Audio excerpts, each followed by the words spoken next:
Coming up in our newscast tonight. In response to what some U.S. trade officials call retaliatory measures by Beijing, Washington slaps more duties on Chinese goods, further stoking the flames of a tit-for-tat trade war. No visible improvement in Korea's employment situation. For 5 consecutive months, the number of new jobs added hovers in the 100,000 range, while the figure dips in manufacturing and education sectors. Following India, President Moon Jae-in arrives in Singapore for the first state visit by a South Korean head of state since 2003. His first visit to the state city included a summit meeting with Singaporean Prime Minister Lee Hsien Loong. News Center begins now.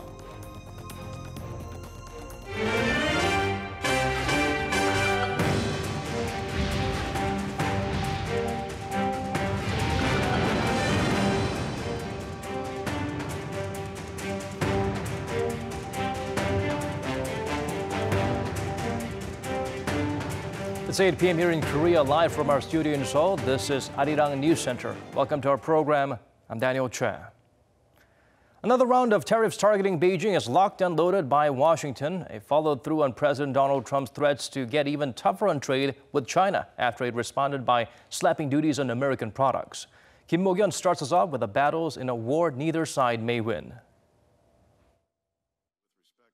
U.S. Trade Representative Robert Lighthizer on Tuesday released a list of additional Chinese goods worth some $200 billion that could be hit with tariffs of 10%.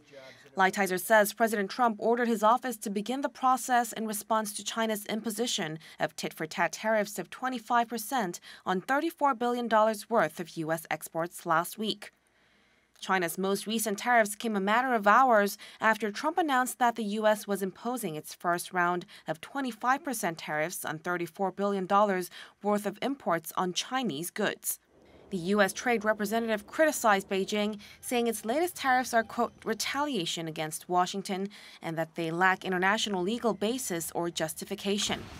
The list of goods to face 10% punitive duties includes frozen meats, fresh fish and seafood, butter, onions, and a long list of chemicals. The latest announcement by the U.S. is expected to deal a big blow to Beijing, as these new tariffs would amount to nearly half of America's annual imports from Asia's largest economy. The USTR will begin a public notice and comment process prior to the imposition of the final tariffs, which could come into effect as early as September.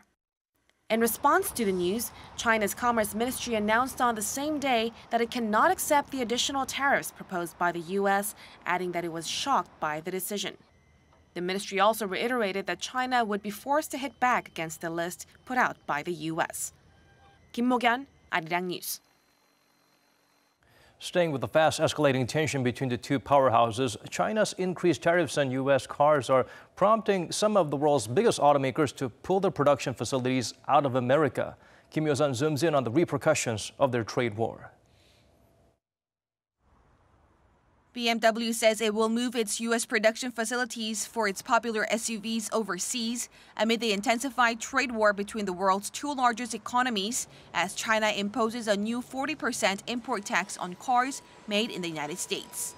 According to a local newspaper in South Carolina, the German automaker signed an agreement with its Chinese partner, Brilliance Automotive Group, on Monday to boost the number of its cars manufactured in China annually to 520,000 by next year.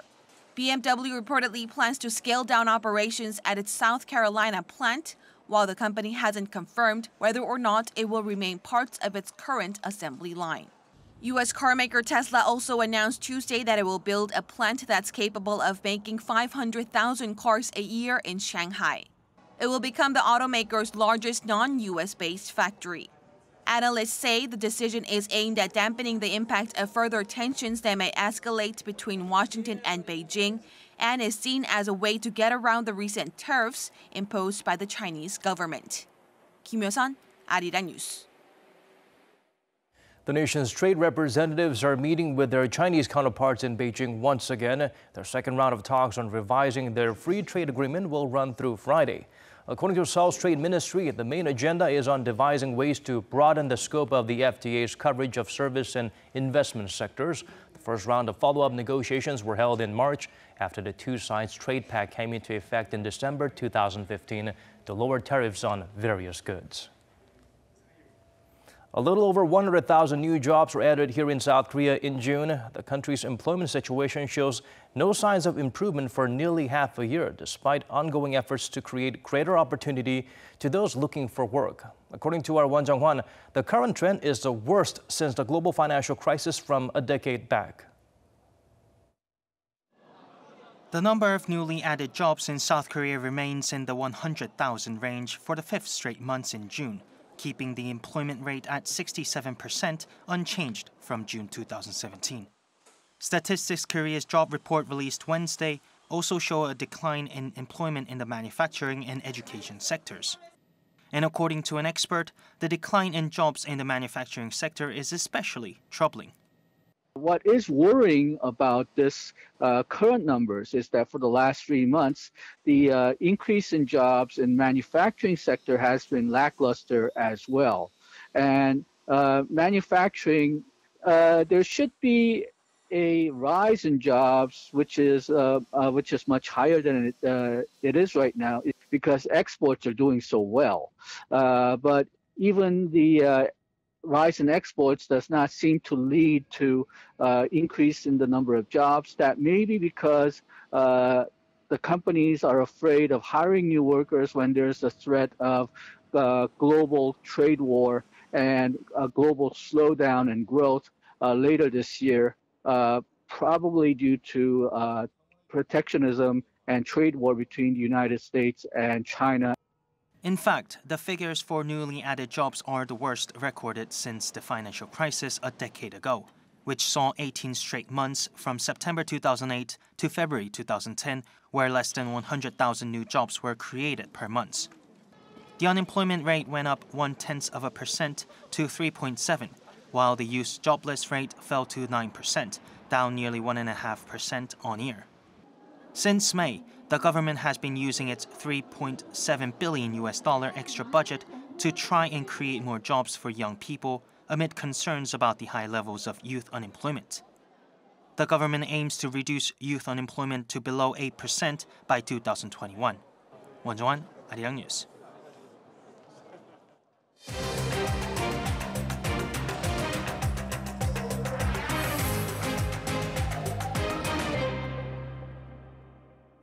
The world watched and prayed for the safety of a youth soccer team trapped inside a flooding cave in Thailand. After weeks of rescuers carefully planning and executing their operation, the boys and their coach all get to see daylight again. Messages of support and congratulations continue to pour in from all corners of the globe. Seo Bo-bin has the full story. An overwhelming sense of joy was felt all over Thailand and across the globe after the last 2 boys from a youth football team were rescued on Tuesday from an underground cave. 12 boys aged 11 to 16 belonging to a youth football team and their 25-year-old coach became trapped inside the cave on June 23rd, and their dramatic story quickly became a global headliner. After 9 days, they were found by British divers and Thai Navy SEALs. Several rescue options were considered, but they were met with fear and skepticism. In addition, the possibility of heavy rain flooding the caves and the fact that the boys couldn't swim dimmed the chances of rescuing the whole team and their coach safely. But their 17-day ordeal ended on Tuesday when the complete 13-member group was rescued over 3 days and taken to hospital. Various social networking websites featured messages regarding the rescue. On Twitter and Instagram, well-wishers sent messages of support, advice, and hashtags such as Thai Cave Rescue, dominating social media. Amid those who are celebrating the team's courage and return, Manchester United from the English Premier League reportedly invited the team and their rescuers to Old Trafford to watch a game this season. There was also a message from Manchester City defender Kyle Walker, who offered to send the team England shirts following the news of their rescue. Seo Bo-bin, Arirang News. President Moon Jae-in posted a congratulatory message to Thailand over the successful rescue operation that drew international attention. On his Twitter account, the South Korean leader also wished the boys a speedy recovery. Moon said the world has seen the miracle of Thailand and the crucial role its government played to protect the people. He also praised the rescue team who came from all over the world, that the operation was made possible by the brave workers, the coach, and the boys themselves. President Moon arrived in Singapore, the second and final leg of his 6-day Southeast Asian tour. This is the first state visit to the city-state by a sitting South Korean president in 15 years. During the 3-day visit, President Moon will attend the official welcoming ceremony at the country's top office, the Istana, and sit down for talks with Prime Minister Lee Hsien-loong on Thursday. Several bilateral MOUs will be signed after the summit, and a joint press conference will be held. On Friday, the South Korean leader will unveil messages of peace and prosperity on the Korean peninsula while conducting a lecture before some 400 movers and shakers of various industries in Singapore. Yesterday, before departing India, the South Korean president and the country's PM agreed to expand their bilateral trade to $50 billion by the year 2030. Over in New Delhi, President Moon Jae-in and Indian Prime Minister Narendra Modi met with CEOs from their respective countries on Tuesday in order to promote and expand bilateral economic cooperation and investment. And later that night, President Moon also attended a dinner banquet hosted by the Indian president. Our Cheongwade correspondent Hwang Ho-jun reports from New Delhi. Shortly after their bilateral summit, the leaders of South Korea and India attended a special roundtable conference with top business leaders from both countries, 16 from South Korea and 17 from India. Prior to entering the event, President Moon Jae-in had a short conversation with Anand Mahindra, the CEO of Mahindra Group, India's biggest automaker. He asked if the company has forced any difficulties doing business with Korea and then urged the Indian CEO to pay more attention to former SsangYong Motor employees who were laid off before Mahindra took over the Korean carmaker. In response, Mahindra said his officials would do their best to resolve the issue fairly. During the event, President Moon, Prime Minister Modi, and the business leaders discussed ways to promote economic exchanges between Seoul and New Delhi. They also listened to some of the problems faced by the business leaders, some asking for lower tariffs, others for the leaders' support for joint business projects. The two leaders expressed their determination to expand and support each other's business activities and economic cooperation. Later in the evening, they attended a dinner banquet hosted by Indian President Ram Nath Kovind in honor of President Moon. The South Korean leader delivered a speech noting India's influence on Korean culture such as Buddhism and expressed his desire to further promote a future-oriented relationship with the South Asian powerhouse. How complementary the two economies will become, whether India will prove to be the kind of export market South Korea has been looking for, nothing is for certain at this point. But what's for sure is that the two leaders have made the strongest yet attempt to elevate their ties to a whole new level. Hwang Ho-jun, Arirang News, New Delhi. The next few months will be crucial in making progress on North Korea's denuclearization. That's according to Seoul's top nuke envoy, who told reporters while leaving for Washington the key to achieving that goal is close cooperation between South Korea and the United States. During his 4-day trip, Lee Do-hun will meet American officials, including Alex Wong, the State Department's Deputy Assistant Secretary for East Asian Affairs, and Matthew Pottinger, the National Security Council Senior Director for Asian Affairs. With the duo, the Special Representative for Korean Peninsula Peace and Security Affairs will discuss future measures following U.S. Secretary of State Mike Pompeo's visit to Pyongyang. Pyongyang and Washington's officials are meeting again on Thursday. They will hold deeper discussions on returning the remains of U.S. soldiers who died in the northern side of the peninsula during the Korean War. Lee Ji-won sheds light on the process, including past instances of such repatriations. The first ever return of American troops killed in the north during the Korean War took place just a year after hostilities ceased in 1953. As agreed, the opposing sides in 1954 exchanged the remains of soldiers they had found, which meant some 2,200 Americans were laid to rest at home. But it wasn't until 1990 that the repatriation of soldiers was officially brought up again. In 1990, the repatriations resumed as Pyongyang wanted to improve ties with Washington. It sent the remains of 5 soldiers through the inter-Korean truce village of Panmunjom. There have been more than 30 joint searches for U.S. troops left behind, but the last time any were repatriated was in 2007, as ties between Pyongyang and Washington deteriorated due to North Korea's growing nuclear threat. Things got tense at times. For instance, when the remains were found to include animal bones, something North Korea was accused of doing deliberately. As of now, an estimated 635 sets of remains have been sent back, with 334 of them identified. But this is only the tip of the iceberg, considering that America's Defense Department estimates the remains of some 5,300 U.S. service members to be still in North Korea, nearly half of them believed to be near the demilitarized zone that divides the two Koreas. And now, after 11 years, hope has re-emerged with a promise from North Korea to return as many as 200 sets of remains of America's fallen heroes as a result of the first-ever North Korea-U.S. summit. In late June, the U.S. sent 100 temporary wooden caskets to Panmunjom to hold the remains to be sent over, while separately, 158 metal coffins have been moved to the Osan Air Base in South Korea's Gyeonggi-do province, where the remains are to be transferred later on. The remains are then expected to be sent from South Korea to either Hawaii or Nebraska for identification. It's unclear whether the remains will be returned after the talks on Thursday, but U.S. Secretary of State Mike Pompeo has said that could be the first step to improving ties, so there's a great deal of anticipation that North Korea and the U.S. could be able to officially start implementing the joint statement signed in Singapore last month. 이지원, Arirang News. Members of the nation's Presidential Committee for Northern Economic Cooperation will be crossing the border later this week. They were invited by Pyongyang's Economic Cooperation Committee. Today, Seoul's Unification Ministry approved their trip. 11 South Koreans, including the committee's chair Song Young-gil, are going on the two-day visit, which starts this Friday. The group will travel to the northeastern border region of Rason, attend an economy-related seminar hosted by Russia, then check out the local industrial area, including the Najin port. Artificial intelligence is the core of the fourth industrial revolution, but in Korea, many businesses struggle due to funding or marketing challenges in this relatively new industry. An AI expo was held in Seoul to help them out with networking and hooking up with potential investors.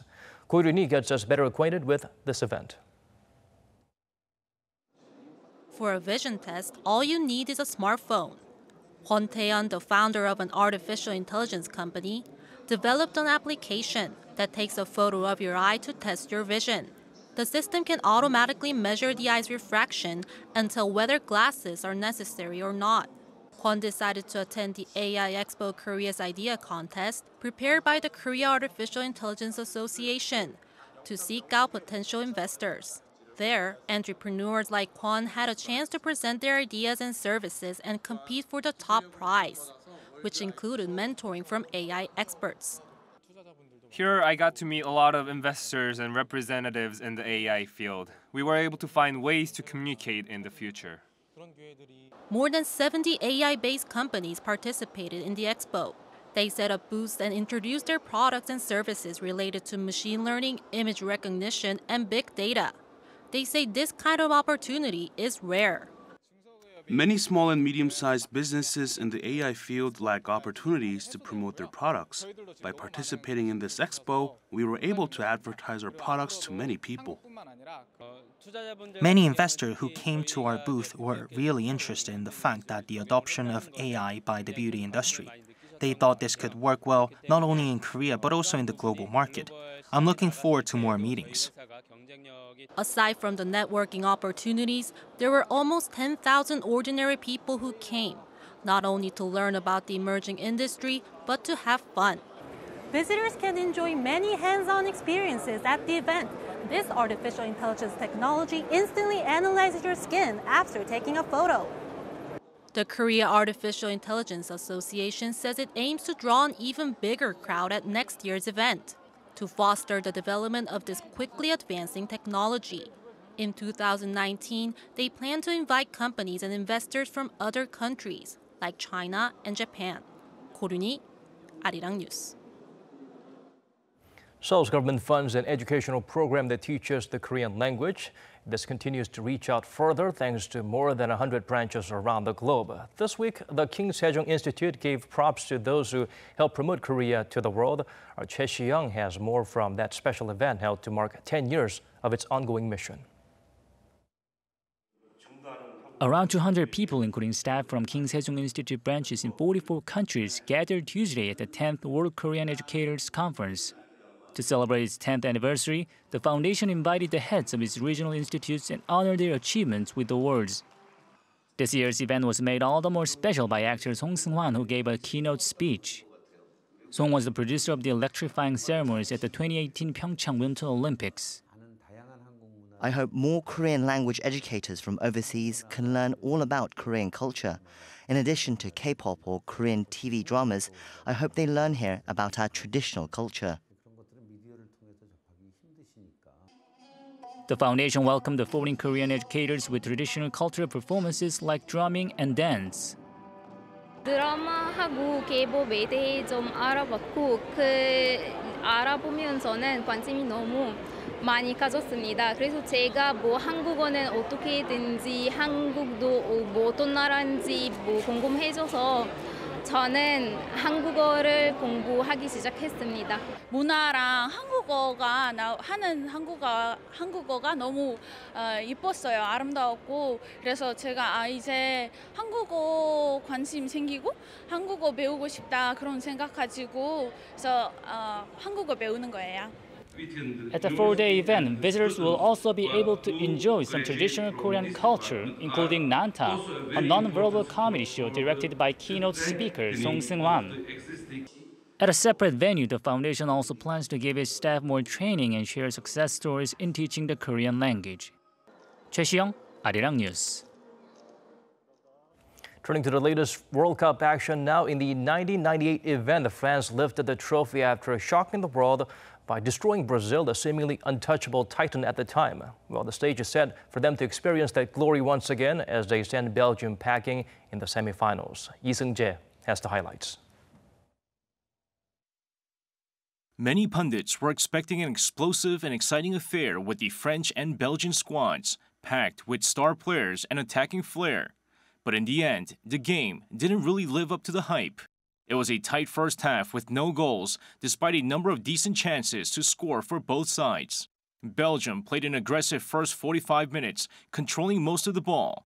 Belgium's keeper Thibaut Courtois played a crucial role keeping the French side out in the first half, but it was France's Samuel Umtiti who finally beat the Belgian stopper in the 51st minute, scoring from a glancing header thanks to a superb cross from Antoine Griezmann.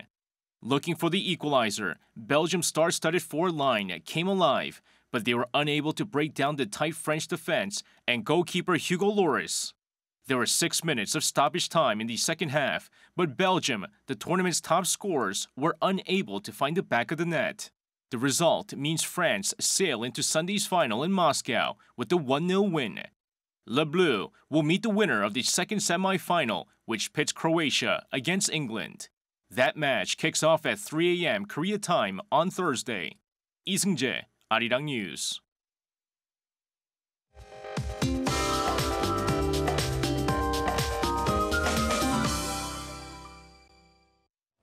Time to turn to Michelle Bach at the Weather Center for the updates you need.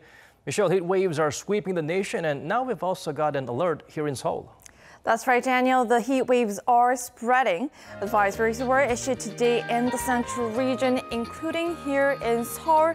And now the heat in some of the southern regions, such as Daejeon, Gwangju, and Busan, has intensified and strengthened into a warning. Tomorrow, the mercury will rise faster and higher than today under the scorching sun. Of course, now while other cities such as Northeast Asia will get thunderstorms, but without any rain.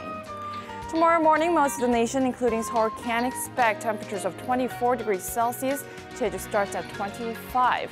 And during the day, it's going to be blistering hot, hitting 32 in Seoul, while Gwangju and Daegu reaches up to 34 degrees. For the time being, there's no noticeable rain to cool us off, so we are experiencing a long string of unbearably hot weather. And also, Seoul will start to experience tropical nights, now which is when the temperature doesn't drop below 25 degrees. I'll leave you with the weather conditions around the world.